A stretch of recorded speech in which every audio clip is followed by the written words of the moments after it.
Yes, my name is Peggy Wireman, and I'm at the Democratic Convention because I want to see this country move forward. And I have just published within the last 2 weeks a book, Connecting the Dots, Government, Community, and Family. And what this book does is it talks about what needs to be done to help create community at local levels and support families in 6 basic tasks, including earning an income, taking care of their kids, finding food, health care, and housing.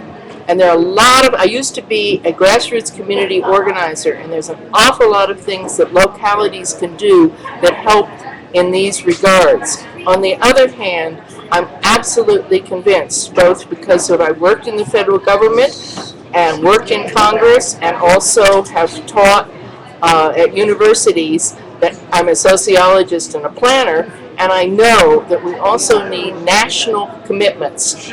We need every worker who works full-time should earn a living wage.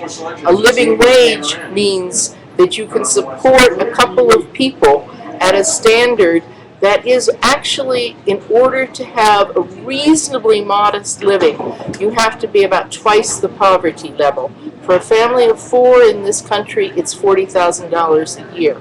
So that's one thing. Unfortunately, what's happened over the last years is that the American workers are the most productive in the world. They make value-added $65,000 a year, but they don't get it. A lot of it goes to the CEOs or into the stock market. So that's one thing.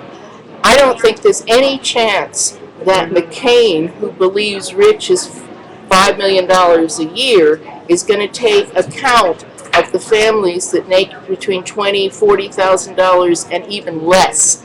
So that's one thing we need. We need a living wage that actually supports a family, at least at a self-sufficiency standard, which enables people to live without charity and without government assistance.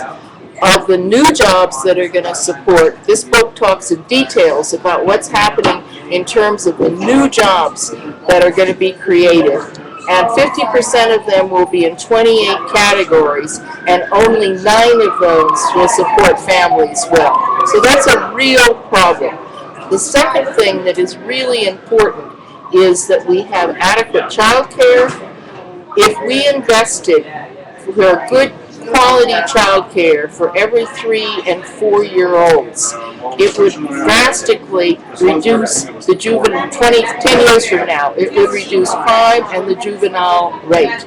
So this is a lot of the kinds of things that I talk about in this book in great detail, but it's also the kinds of things that year in and year out the Democrats support and only a very few Republicans do. So that's why I'm here supporting the Democrats to get elected next fall. It's not really sweet at all.